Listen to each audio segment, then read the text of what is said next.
नमस्कार दोस्तों, स्वागत है आपका अपने यूट्यूब चैनल एटी की पाठशाला में। आप सभी को राधे राधे, जय श्री राम। आप लोगों की टीजीटी मैथ्स की क्लासेस चल रही हैं, जिसमें हम लोग टॉपिक आपका लीनियर अलजेब्रा कवर कर रहे हैं, जिसका आपका 80 to 90% सिलेबस हो चुका है। थोड़ा बहुत सिलेबस और बचा हुआ है। उसके बाद जो आपका लीनियर अलजेब्रा, जो आपके लिए मोस्ट इंपॉर्टेंट टॉपिक है, आप में 8 से 10 क्वेश्चन मिनिमम और मैक्सिमम तो कितना भी पूछ सकता है इस चैप्टर से, इस टॉपिक से आपके आ सकते हैं, क्योंकि इसमें आपके बहुत से टॉपिक कवर हो रहे हैं। हमारी भी शायद 10-12 क्लासेस इसमें हो भी चुकी है। ठीक है, एक दो क्लासेस में इसके कॉन्सेप्ट को क्लियर करके उसके बाद ऐसे क्वेश्चन की प्रैक्टिस जितना मैक्सिमम टू मैक्सिमम हो पाएगा उतना हम लोग की प्रैक्टिस करेंगे। ठीक है, देन आइए बिना देर करते हुए स्टार्ट करते हैं। हम लोग को देखना था, हमने प्रीवियस क्लास में क्या देखा था, हमने लीनियर ट्रांसफॉर्मेशन के बारे में डिस्कस किया था। लीनियर ट्रांसफॉर्मेशन को देखा था। आज हम लोग क्या देखेंगे, आज हम लोग देखेंगे मैट्रिक्स ऑफ ट्रांसफॉर्मेशन या किसी एक सेकेंड,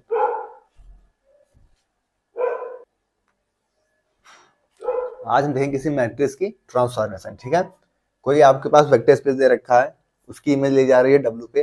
जैसे कोई डायमेंशन हो जा रहा है, सच डायमेंशन वी, वी की जो डायमेंशन वो कितनी मिल रही है हमको, एन मिल रही है, और डब्ल्यू की डायमेंशन हमको कितनी मिल जा रही है, अगर एम मिल जा रही है, then given ordered basis of V and W. तो जो ऑर्डर्ड होगा उनका बेसिस का वो किसमें होगा, वी एंड डब्ल्यू में, उनके डायमेंशन में होगा। ठीक है, जैसे कोई इमेज आप ली रही है तो क्या एम क्रॉस एन का है, तो ये किस फॉर्म में मिल जाएगी आपको, मैट्रिक्स ऑफ ट्रांसफॉर्मेशन के फॉर्म में मिल जाएगी। अब इस तरीके से सॉल्व करना हमारा हो जाएगा ग्रेजुएशन के टाइप से, लेकिन अब जानना तो जरूरी है इस तरीके से भी। लेकिन हम क्या करेंगे, शॉर्ट टाइप से। इसकी एक ट्रिक होती है कि अगर स्टैंडर्ड बेसिस दे रखा है तो उसके कोफिशिएंट को हम लिख लेते हैं, उसके बाद इससे जो है सॉल्व कर लेते हैं, उसमें रैंक निकाल लेते हैं, उसकी नल्टी निकाल लेते हैं, फिर वहां से हमें कर्नल दिख जाता है और उसमें हमारा आंसर आ जाता है। तो शॉर्ट ट्रिक के माध्यम से हम लोग करेंगे। ठीक है, आइए, एक ट्रिक है आपका कि put coefficient direct into the matrix. जो कोई आपकी मैट्रिक्स दे रखी है उसकी कोफिशिएंट को डायरेक्ट जो है मैट्रिक्स में पुट करके हम चीजों को निकालते हैं। ठीक है, तो हम डायरेक्ट मेथड से देखेंगे क्योंकि आपके एग्जाम में टाइम कम रहता है। जैसे एग्जाम्पल के रूप में आपको कोई इमेज दे रखी है आर क्यूब से आर, मतलब 3 से 3 की कोई मैट्रिक्स दे रखी है, defined by T x y z दे रखा है, x plus y plus 2z, y minus z minus 2x plus z, ये 3 कंडीशन आपको दे रखी है विथ स्टैंडर्ड ऑर्डर बेसिस। अब कोई स्टैंडर्ड ऑर्डर बेसिस होगा तो आप क्या करेंगे, direct coefficient direct into the matrix, एक मैट्रिक्स बनाएंगे तो उसमें डायरेक्ट कोफिशिएंट को पुट कर देंगे। ठीक है, याद रखिएगा हमेशा कोई स्टैंडर्ड बेसिस होनी चाहिए। अगर स्टैंडर्ड ऑर्डर बेसिस होगी तो आप इस ट्रिक को सीधा लगाएंगे। ठीक है, coefficient direct into the matrix. ठीक है, तो यहाँ पे सबसे पहले हम क्या बनाएंगे, इसका सोल्यूशन मैट्रिक्स बनाएंगे। मैट्रिक्स हम कैसे बनाएंगे, इसकी कोफिशिएंट को डायरेक्ट पुट करेंगे। तो यहाँ पे क्या है 1 1, यहाँ पे क्या है 2, तो हमारी मैट्रिक्स कैसे बन जाएगी 1 1 और 2। इसमें क्या है, इसमें x 0 है, y 1 और z क्या है -1। तो x 0 है, y कितना है 1 और z कितना है -1। यहाँ पे x कितना है -2, कोफिशिएंट देखना है आपको बस। y दे नहीं रखा है 0 और z कितना दे रखा है 1। ठीक है, 2x प्लस जेड। ठीक है, स्टैंडर्ड ऑर्डर बेसिस था। अगर जब स्टैंडर्ड ऑर्डर बेसिस था तो हमने क्या किया, हमने जो अपनी ट्रिक लगाई कोएफिशिएंट को हम डायरेक्ट लिख देंगे मैट्रिक्स में, डायरेक्ट इनटू द मैट्रिक्स। अब हमें यहाँ पे क्या करना है, हमको देखना है इन दोनों में क्या देखना है, अब हमें इसकी रैंक देखनी है। तो हम रैंक के लिए क्या करेंगे कि अगर R3 को R2 में ऐड करते हैं तो ये हमारा क्या मिल जाएगा 0। रैंक के लिए हमको यहाँ डायगोनल्स के नीचे कोशिश करनी होती है 0 बना लें, और यहाँ पे आपका 1 होना चाहिए, तो यहाँ पे तो 1 है। हम देखेंगे कि इसके नीचे क्या करें, 0 बन जाएगा तो अच्छी बात है। तो हम क्या करेंगे, R3 में ऑपरेशन लगा देंगे, R3 प्लस 2R1। ठीक है, R3 में प्लस कर देंगे 2R1 को, तो R1 तो ऐसे लिखा रहेगा आपका 1 1 2 0 1 -1। यहाँ पे क्या हो जाएगा, 2 को इसमें 2 से मल्टीप्लाई करके ऐड कर देंगे, कितना हो जाएगा, 0 हो जाएगा। 0 को उसमें 2 से मल्टीप्लाई करके ऐड करेंगे, कितना हो जाएगा 2। और यहाँ पे 1 1 को यहाँ से 2 से मल्टीप्लाई करके ऐड करें तो 2 4 प्लस 1 कितना हो जाएगा 5। ठीक है, अब हम यहाँ पे क्या पॉसिबिलिटी लगा सकते हैं कि अगर यहाँ पे 2 से मल्टीप्लाई करके इसको माइनस कर दें तो ये चीज 0 बन जाएगा। हमको डायगोनल्स के नीचे के एलिमेंट्स क्या करने हैं, 0 बनाना है, जिससे हमें रैंक दिखेगी।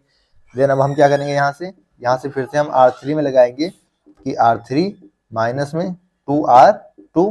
देन हमें यहाँ से क्या मैट्रिक्स मिल जाएगी, R1 तो ऐसी रहेगी 1 1 2, R2 भी ऐसी रहेगी 0 1 -1। अब हम इसको 0 से इसमें माइनस कर देंगे, 2 से मल्टीप्लाई करके इसमें माइनस करेंगे तो 0 से चाहे जिससे मल्टीप्लाई करेंगे आएगा 0 ही, तो ये तो 0 हो जाएगा। 2 का 2 से मल्टीप्लाई करके माइनस माइनस से 2 से -2 हो जाएगा, कितना हो जाएगा 0। और 5 का जो इसमें 2 से मल्टीप्लाई माइनस करेंगे तो माइनस माइनस प्लस हो जाएगा, 5 2 कितना हो जाएगा 7। अब यहाँ से आपको इस मैट्रिक्स की जो रैंक है, अगर इस मैट्रिक्स को हम ए मान के चले चलें तो इस मैट्रिक्स ए मैट्रिक्स की आपकी जो रैंक है वो कितनी दिख रही है। रैंक के लिए अब हम लोगों ने क्या डिस्कस किया था, हम लोगों ने पहली ही क्लास में इस चीज को डिस्कस किया था। हमने स्टार्ट करते हुए किसी मैट्रिक्स की रैंक कैसे डिस्कस करते हैं, नंबर ऑफ नॉन जीरो रोज। तो इसमें नंबर ऑफ नॉन जीरो रोज कितनी है, नंबर ऑफ नॉन जीरो 1 2 3, तो इसकी रैंक कितनी हो जाएगी 3। तो रैंक ऑफ मैट्रिक्स ए कितनी हो जाएगी यहाँ से 3। तो हमने क्या डिस्कस कर लिया, हमने रैंक को डिस्कस कर लिया। अब हमें क्या देखना है, हमको नलिटी देखनी है। तो नलिटी के लिए हम क्या देखते हैं, नलिटी हम प्रीवियस क्लासेस में देख चुके हैं। तो हम रैंक को माइनस कर देते हैं किससे, नंबर ऑफ कॉलम से। तो नंबर ऑफ कॉलम्स कितने हैं 3 है और रैंक कितनी आई है 3। तो यहाँ से नलिटी कितनी आ गई 0। और प्रीवियस क्लास में हम लोग डिस्कस कर चुके हैं कि अगर नलिटी 0 हो जाएगी तो कर्नल क्या हो जाएगा आपका, कर्नल यहाँ से क्या हो जाएगा इसको 0। इसे टी ले रहा हूँ, एम ना मानो।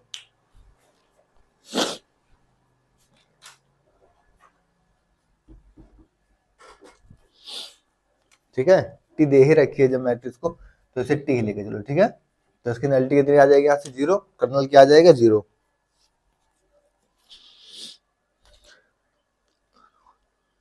तो जब कर्नल 0 हो गया तो ये कैसी मैट्रिक्स हो गई आपकी, नॉन सिंगुलर।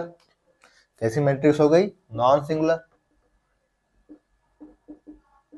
ठीक है, नॉन सिंगुलर 1 1 1 2। ठीक है, तो इस चीज को अब ये सब सिंगुलरिटी नॉन सिंगुलरिटी ये सब जो है हम प्रीवियस क्लासेस में अच्छे से डिस्कस कर चुके हैं। ठीक है, तो ये आपका कॉन्सेप्ट था। लीनियर ट्रांसफॉर्मेशन हम प्रीवियस क्लास में दे चुके हैं। इसमें हमें मैट्रिक्स ऑफ ट्रांसफॉर्मेशन देखना था। हमने क्या किया, हमने डेफिनेशन लिखा, डेफिनेशन से हमने चीजों को समझा, उसके बाद हमने शॉर्ट ट्रिक से देखा, शॉर्ट ट्रिक के बाद हमने क्या किया, शॉर्ट ट्रिक को अप्लाई करने के लिए मैंने एग्जांपल देखा। एग्जांपल स्टैंडर्ड बेसिस का होना चाहिए, स्टैंडर्ड बेसिस के हिसाब से हमने एग्जांपल्स को देखे और उसमें जो है मैट्रिक्स को रैंक नलिटी कर्नल ये सब चीजें फाइंड की और हमने सीखा। एक बार यहाँ से आपका रैंक फिर से रिवीजन हो गया, नलिटी निकालना, कर्नल निकालना, सिंगुलरिटी नॉन सिंगुलरिटी, इस सब का भी रिवीजन आपका हो गया इसी एग्जांपल्स के माध्यम से। ठीक है, तो इसे नोट कर लीजिए, उसके बाद नेक्स्ट टॉपिक की ओर चलते हैं। ठीक है, नोट करिए।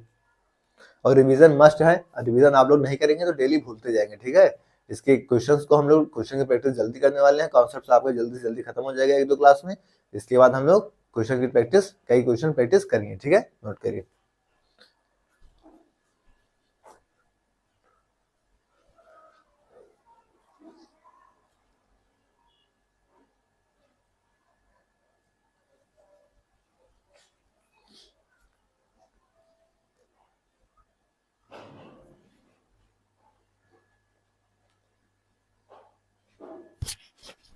नेक्स्ट टॉपिक देते हैं inner product space. Inner product space क्या होता है,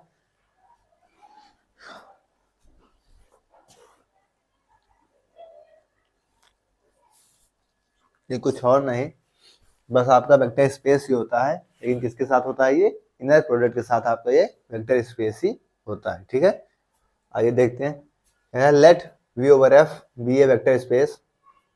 वेक्टर एफ जो वी ओवर एफ क्या है, वेक्टर स्पेस है।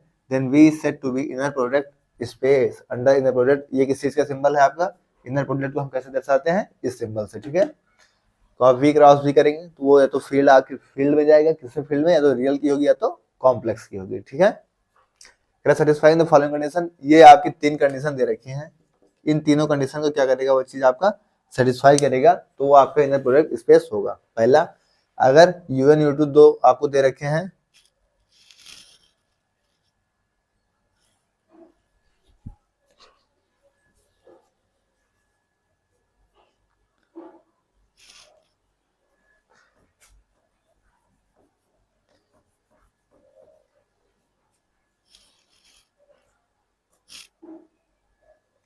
चलिए u1 u2 आपको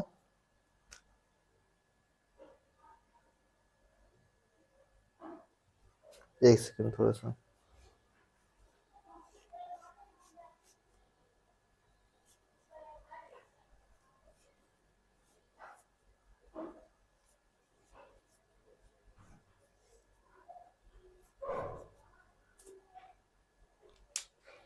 ठीक है। आइए, कह रहा है u1 u2 आपके पास दो स्पेस है, अगर हम अल्फा बीटा उसके साथ ले रहे हैं, किसके साथ, v के साथ, तो इसका अगर इनर प्रोडक्ट हम देखेंगे तो आपको अल्फा तो बाहर मिल जाएगा और इनर प्रोडक्ट आपको किसका मिल जाएगा, uv का। फिर बीटा बाहर u1 v का मिल जाएगा और फिर बीटा बाहर हो जाएगा, तो u2 और v का आपको इनर प्रोडक्ट लेना पड़ेगा, ठीक है। फिर दोनों को ऐड करना पड़ेगा, इस कंडीशन को हमको चेक करना पड़ेगा। फिर नेक्स्ट कह रहा है इनर प्रोडक्ट अगर हम uv का ले रहे हैं तो क्या होगा आपका, इनका जो कॉम्प्लेक्स फॉर्म में एक हो जाएगा, uv का किस पे इनर प्रोडक्ट हो जाएगा, कॉम्प्लेक्स फॉर्म में हो जाएगा, ठीक है। ऊपर जो है ये x प्लस आई वाई की फॉर्म में। फिर तीसरा अगर हम देख रहे हैं इनर प्रोडक्ट लग रहे हैं uv का, अगर uv या तो 0 है या तो 0 से बड़ा है। अगर आपका इनर प्रोडक्ट uv का इनर प्रोडक्ट आपका 0 या 0 से बड़ा है तो वो क्या होगा, इट इज 0। 0 कब होगा, इफ एंड ओनली जब u बराबर क्या होगा, 0। ये इनर प्रोडक्ट आपका uv का 0 कब हो सकता है, या 0 से बड़ा, 0 या 0 से बड़ा होगा जब, कब, जब अगर 0 होगा तो ये कब हो सकता है, जब आपका uv में u क्या हो, 0 हो, तभी ऐसा हो सकता है कि वो आपका इनर प्रोडक्ट uv का किसके बराबर हो जाए, 0 के, ठीक है। कुछ स्टैंडर्ड आपके इनर प्रोडक्ट हैं, कुछ स्टैंडर्ड आपके क्या है इनर प्रोडक्ट हैं जिन्हें हमें देखना चाहिए। दो आपके जो है स्टैंडर्ड इनर प्रोडक्ट हैं, इनको आपको पता होना चाहिए। जैसे कोई आपका वेक्टर स्पेस है v C01 के साथ, ये कंटिन्यूअस फंक्शन है किस पे, 0,1 पे, किस पे कंटिन्यूअस है, 0,1 पे, इसको याद रखिएगा।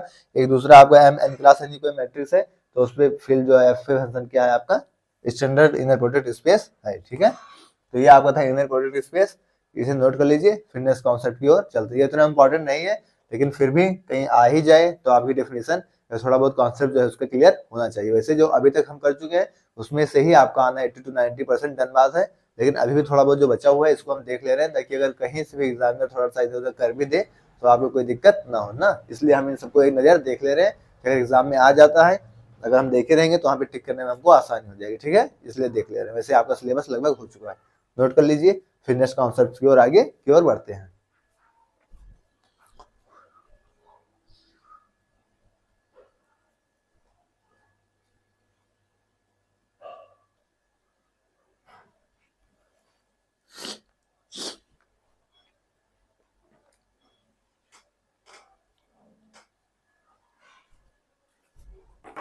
नेक्स्ट टॉपिक आपका है norm of A vector. Vector का नॉर्म कैसे होगा, बस डेफिनेशन जानिए, बहुत ज्यादा इंपॉर्टेंट नहीं है लेकिन थोड़ा बहुत आना चाहिए। कह रहा है let V be a vector space over F, किसी फील्ड एफ पे वी आपका क्या है, वेक्टर स्पेस है।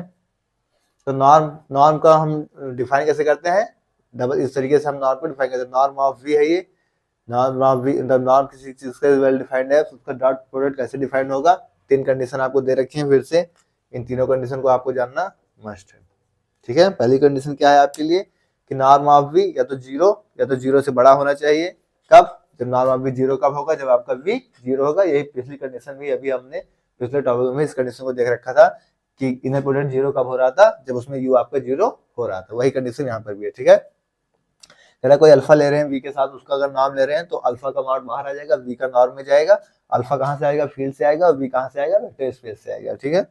तीसरी कंडीशन यू वी के साथ अगर उसका नाम ले रहे हैं तो ये तो या तो ये इनइक्वलिटी आ गई आपका, u प्लस वी का अगर नाम लेंगे तो या तो उसके बराबर होगा, किससे छोटा होगा, किससे, नॉर्म ऑफ यू के, नॉर्म ऑफ वी के। नॉर्म ऑफ अगर u प्लस वी का दोनों का साथ नॉर्म लेंगे तो ये या तो इससे छोटा होगा या तो बड़ा होगा, किसके, नॉर्म ऑफ यू का प्लस में नॉर्म ऑफ वी से, ठीक है। ये आपकी ट्रायंगल इनइक्वलिटी है, यू वी आपकी कहाँ से आएंगे, वेक्टर स्पेस वी से। एक आपका कोई वी के साथ नॉर्म का डॉट लिया जा रहा है तो नॉन लीनियर वेक्टर स्पेस बनेगा, ठीक है। तो इस चीज को जो है नोट कर लीजिए, डेफिनेशन और इसके जो सिंबल्स ये सब याद होने चाहिए आपको। अगर एग्जाम में आ जाता तो अच्छी बात है, नहीं तो कोई बात नहीं, ठीक है। ये याद रखिएगा कि ट्रायंगल इनइक्वलिटी वाली प्रॉपर्टी को भी थोड़ा ध्यान रखिएगा, ठीक है। तो नोट करिए, उसके बाद नेक्स्ट टॉपिक की ओर बढ़ते हैं।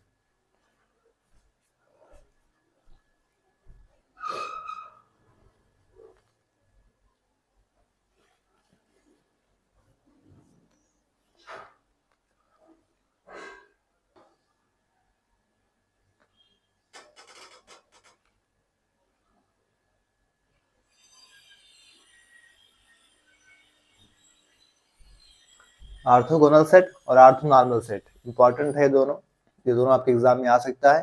तो ऑर्थोगोनल सेट और ऑर्थोनॉर्मल सेट को हम देखते हैं, ठीक है। पहले ऑर्थोगोनल क्या है, अब ऑर्थोगोनल तो सबको पता है कि परपेंडिकुलर होता है, ठीक है। तो परपेंडिकुलर होगा अगर कोई v ओवर f आपका क्या है, इनर प्रोडक्ट स्पेस दे रखा है जिसमें s क्या है आपका v1 v2 dot dot dot vs subset इसका है, v का है अगर, then s is orthogonal set. s orthogonal set कब होगा, जब vi या vj जो करेंगे उसका ij जो होगा वो 0 होगा। और ij कब 0 होगा, जब ij के बराबर होगा, तभी यहाँ पे क्या होगा, ij 0 होगा। देन वो क्या हो जाएगा, सेट आपका कैसा हो जाएगा, ऑर्थोगोनल सेट हो जाएगा। ऑर्थोनॉर्मल क्या है, परपेंडिकुलर होगा, मैग्नीट्यूड कितना हो जाएगा उसका 1 हो जाएगा, ठीक है। तो उसका जो अगर कोई भी ओवर आपका इनर प्रोडक्ट स्पेस है आईपीएस, या यहाँ पे इनर प्रोडक्ट स्पेस है, ठीक है, इनर प्रोडक्ट स्पेस है अगर, देन एस क्या है यहाँ पे v1 v2 dot dot dot vn, S तो वही है, इज क्या हो जाएगा ऑर्थोनॉर्मल। ऑर्थोनॉर्मल कब होगा, जब vi जो नीचे करेंगे इसका जो इसका इनर प्रोडक्ट लेंगे तो आपका जीरो कब होगा, जब i is not equal to j. यहाँ पे क्या था, यहाँ आपका जीरो हो जा रहा था जब i इक्वल टू जे हो रहा था, लेकिन यहाँ पे जीरो होगा जब i is not equal to j, और 1 क्या होगा जब i इक्वल टू क्या हो जाएगा जे, ठीक है। यहाँ पे i इक्वल टू जे पे जीरो हो रहा था, यहाँ पे i इक्वल टू जे पे 1 हो रहा है, यहाँ पे जीरो हो रहा है जब i is not equal to j होगा, ठीक है। एग्जाम्पल एक सेट आपको दे रखा है S1 2, 0, 0, 0, 3 और 0, 0, 4। अब इसको हमें बताना है कि ऑर्थोगोनल है या ऑर्थोनॉर्मल। तो इसका हम क्या करें, इसका अगर हम लेंगे क्या इनर प्रोडक्ट स्पेस लेंगे तो क्या हो जाएगा, 2 का इसमें मल्टीप्लाई करेंगे तो 2 जब 0 0 इसमें 0 का इसमें होगा, 3 से 4 का इसमें होगा, तो हमें सेट क्या मिल जाएगा, हमें फिर से यही सेट मिल जाएगा। तो यहाँ पे हमें क्या मिल जाएगा u डॉट v, क्योंकि ये क्या है एक li है, लीनियर इंडिपेंडेंट है, ठीक है, क्या है ये li है, तो ये हमें क्या मिल जाएगा ऑर्थोगोनल। क्या मिल जाएगा सेट, की कौन सा सेट हो जाएगा ऑर्थोगोनल, ठीक है। नोट कर लीजिए, उसके बाद आगे बढ़ते हैं।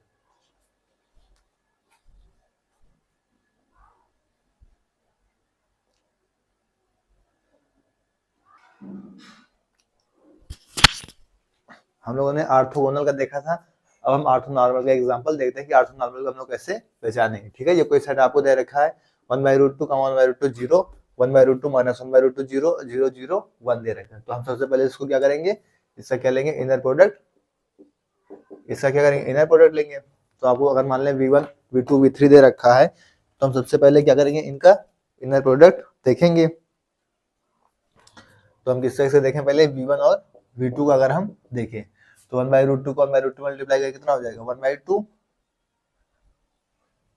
ठीक है। 1/√2 को 1/√2 में मल्टीप्लाई करेंगे तो कितना हो जाएगा, 1/√2 का 1/√2 करेंगे तो कितना हो जाएगा माइनस में 1/2, और 0 का 0 करेंगे तो कितना हो जाएगा 0, ठीक है। तो यहाँ से ये भी कट जाएगा आपका, तो कितना आ जाएगा 0। फिर अगर हम v2 का v3 में करेंगे, v1 का v2 में करेंगे, v2 का v3 में करेंगे,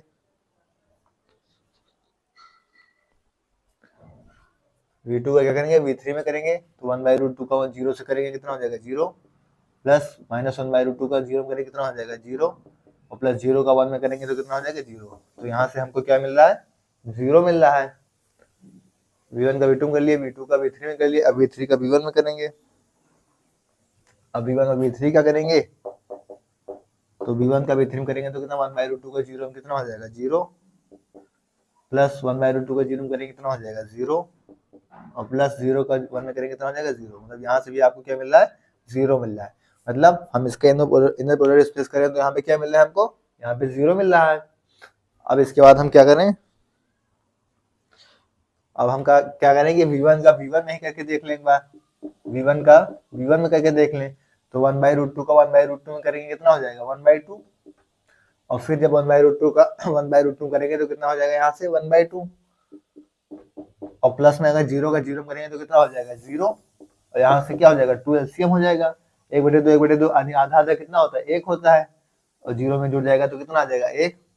जब हम v2 का v2 के साथ करेंगे तो v2 का v2 के साथ 1/√2 का कितना हो जाएगा 1/2, और 1/√2 का ही 1/√2 के साथ करेंगे कितना हो जाएगा 1/2, ठीक है।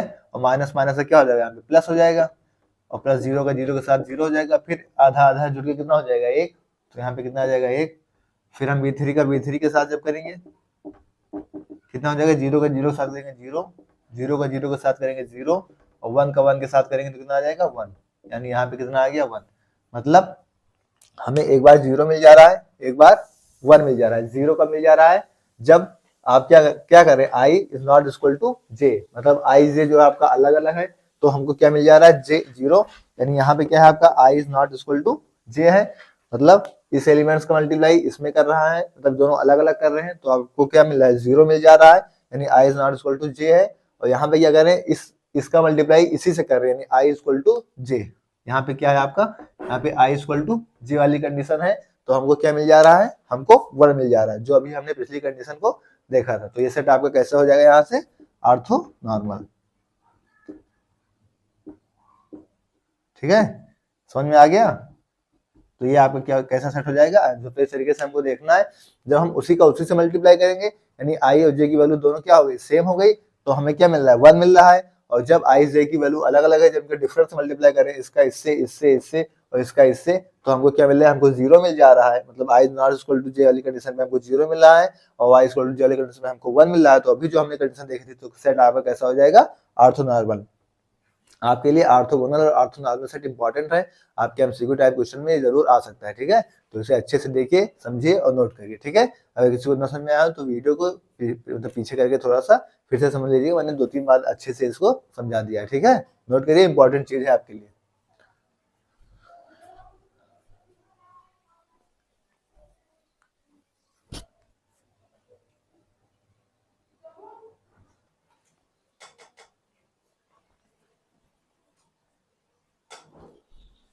अब कुछ रिजल्ट्स हैं आपके ऑर्थोगोनल ऑर्थोनॉर्मल सेट्स में, इनको देख लेते हैं, उसके बाद आपका ये टॉपिक कंप्लीट हो जाएगा। ठीक है, कह रहा है पहले रिजल्ट है आपका कि set of non zero orthogonal vectors, कि नॉन जीरो का ऑर्थोगोनल वेक्टर्स जो होगा वो कैसा होगा, एलाइ होगा, यानी लीनियर इंडिपेंडेंट होगा।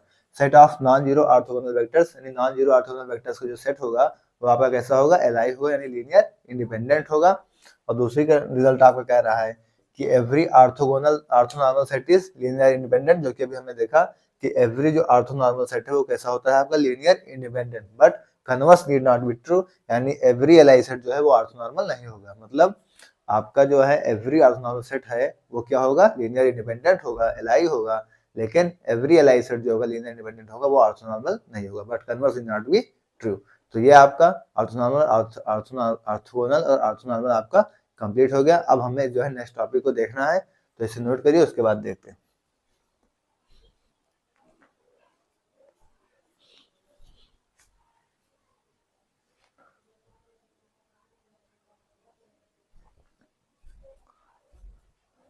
दोस्तों आज की क्लास को हम लोग यहीं तक रखेंगे, इसके आगे हम नेक्स्ट क्लास में नेक्स्ट टॉपिक को करेंगे। 1-2 क्लास में कोशिश करेंगे आपके सारे कॉन्सेप्ट इसमें क्लियर हो जाए, वैसे हो तो गए 80 to 90%, 1-2 क्लास शायद और लग जाएगी, थोड़े बहुत हैं उनको भी क्लियर कर देंगे, ताकि एक क्वेश्चन आपसे बचने ना पाए। ठीक है, आप लोग बराबर प्रैक्टिस करते रहिए अच्छे से, और जो है प्रैक्टिस करते रहिए, और क्वेश्चन के जो नोट्स हैं उसे बना के अच्छे से डेली उसका रिविजन करते रहिए। ठीक है, क्लास आपको कैसे लगी कमेंट बॉक्स में जरूर बताइए। ओके, थैंक्स, जय श्री राम।